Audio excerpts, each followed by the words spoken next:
Hello दोस्तों, स्वागत है आपका हिंदी साहित्य में। हिंदी साहित्य की संपूर्ण तैयारी के अंतर्गत हम प्रश्न पत्र को हल कर रहे हैं। तो अभी हम हल करेंगे दोस्तों 5 नवंबर 2017 का हिंदी का नेट का 3rd पेपर को।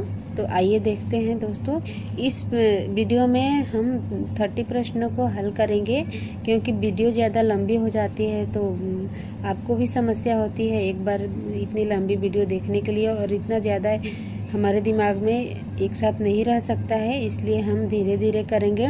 और 2 से 3 महीना के अंदर मैं हिंदी साहित्य की जितनी रचनाएं हैं सारी रचनाओं को ट्रिक से बताऊंगी। ये हिंदी साहित्य है दोस्तों, ये आपका ही चैनल है, आप कमेंट करके बता सकते हैं, और जो आपका हिंदी का पेपर है वो मेरे ऊपर छोड़ सकते हैं।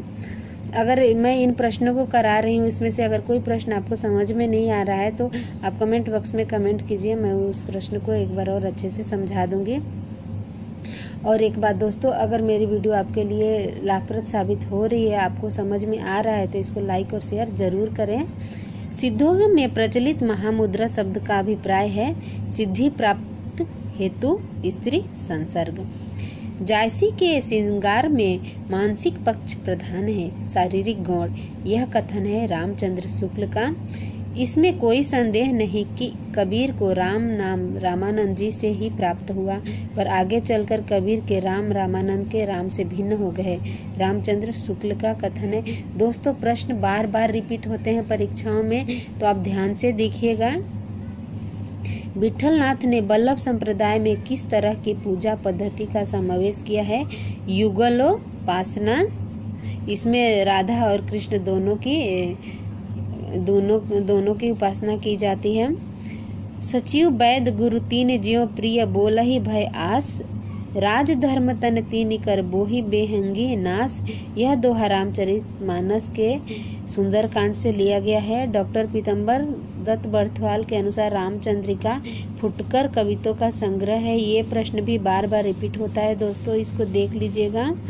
रीति मुक्त कविता की प्रमुख प्रवृत्ति है स्वानुभूति और स्वच्छंदता। रीति मुक्त है दोस्तों, इसको ध्यान दीजिएगा, ये प्रश्न भी बार बार रिपीट होता है।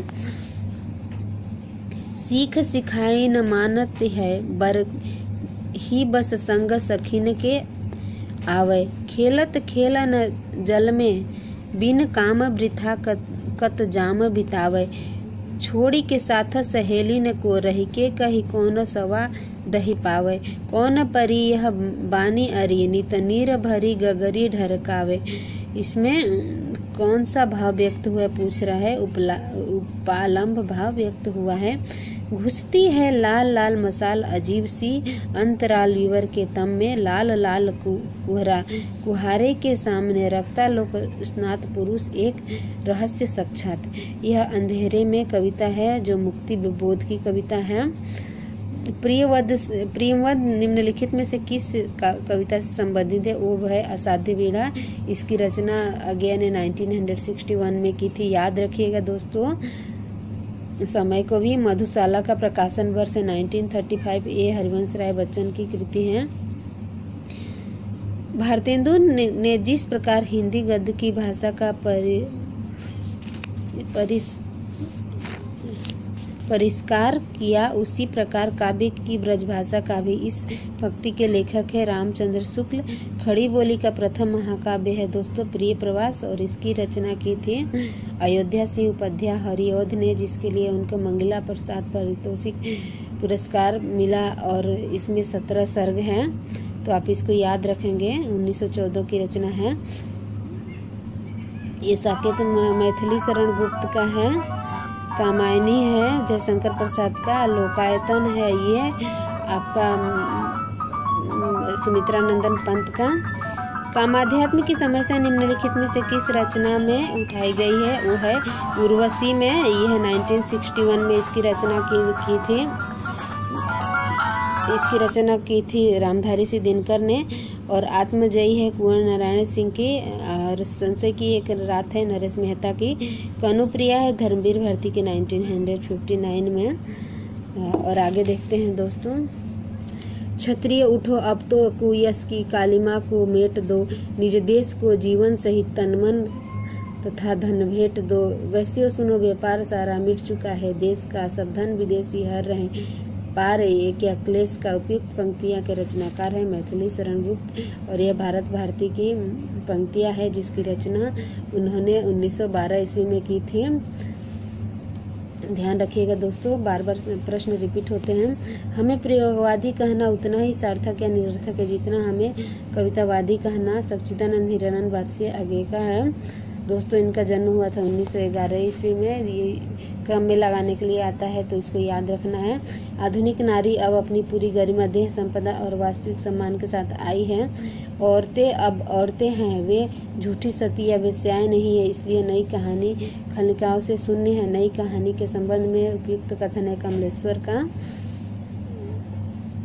कमलेश्वर समानांतर कहानी के मुख्य प्रवक्ता है दोस्तों। सिख अमलदारी को उखाड़ती हुई ब्रिटिश साम्राज्यशाही का चित्रण मायादास की माड़ी में हुआ है जिसकी रचना भीष्म साहनी ने 1968 में की थी। भारतीय काव्य शास्त्र का नव निर्माण शीर्षक निबंध के लेखक है नंद दुलारे वाजपेयी, याद रखिएगा। साहित्यकार की आस्था तथा अन्य निबंध ग्रंथ के रचनाकार हैं महादेवी वर्मा। निम्नलिखित में से कौन सी रचना जीवनी नहीं है? कलम का मजदूर, कलम का सिपाही, प्रेमचंद घर में, ये तीनों प्रेमचंद की जीवनियां है। मेरी पत्नी और भेड़िया ये डॉक्टर धर्मवीर भारती द्वारा लिखित एक दलित आत्मकथा है 2009 में। समय भी याद रखिएगा दोस्तों। फणीश्वर नाथ रेणु ने के किस उपन्यास में पूर्वी पाकिस्तान से विस्थापित होकर बिहार के पूर्णिया जिले में आए हिंदू शरणार्थियों का दारुण कथा चित्रण, ये वो है जुलूस दोस्तों 1965 में। याद रखिएगा समय भी। मैला आंचल प्रथम इनका उपन्यास है, आंचलिक उपन्यास है 1954 में। पढ़ती कथा 1957 में। और ये जुलूस इसका ऑप्शन सही है, याद रखिएगा। अतः दो बालू का पूर्ण कगारों के बीच एक निर्मल स्रोतवाहिनी का रहना आवश्यक है, चाणक्य का कथन है। नेक्स्ट देखते हैं। अभिव्यक्ति की स्वतंत्रता का प्रश्न सुरेंद्र वर्मा के किस नाटक में आया है? 8वां सर्ग है, 1976 में इसकी रचना इन्होंने किया था। दोस्तों अगर आपको नाटकों का ट्रिक देखना है तो बहुत अच्छे से मेरा समझाया हुआ है हिंदी साहित्य अकादमी के प्लेलिस्ट में जाके आप देख सकते हैं। रससूत्र भावानुभाव व्यभिचारी संयम योगाद्र सनिस्पति किस ग्रंथ में आया है? यह नाट्य शास्त्र में आया है। जहाँ बिना कारण के ही कार्य की संभावना व्यक्त की गई हो वह कौन सा अलंकार होता है? विभावना। निम्नलिखित में से कौन सा रस अव्यय नहीं है? वो है भाव। निम्नलिखित में से कौन सा काव्य गुण नहीं है? वो है शक्ति। काव्य की पूर्ण भूति के लिए कल्पना का व्यापार और श्रोता दोनों के लिए अनिवार्य है। यह कथन है रामचंद्र शुक्ल का। अरस्तु द्वारा रचित पोएटिक्स नामक ग्रंथ में कितने अध्याय? 26 अध्याय हैं। आशा है दोस्तों मेरी वीडियो आपके लिए लाभप्रद साबित हो रही। अगर इसी तरह का वीडियो पाना चाहते हैं तो आप कमेंट करके बताएं और मेरी वीडियो को ज़्यादा से ज़्यादा लोगों तक पहुंचाएं ताकि इसका लाभ सभी को मिल सके। ये आपका ही चैनल है, आप कमेंट करके अपने सुझाव दे सकते हैं। और हिंदी का जो पेपर है आप मेरे ऊपर छोड़ सकते हैं, किस तरह के कौन सा टॉपिक से रिलेटेड आपको वीडियो चाहिए आप मुझे बता सकते हैं। और एक बात दोस्तों, अगर इन जितने प्रश्नों को समझाया, अगर इन प्रश्नों को आपको कुछ डाउट रह गए हैं तो आप मुझे बता सकते हैं, मैं फिर से समझा दूंगी। थैंक यू दोस्तों मेरी वीडियो को देखने के लिए।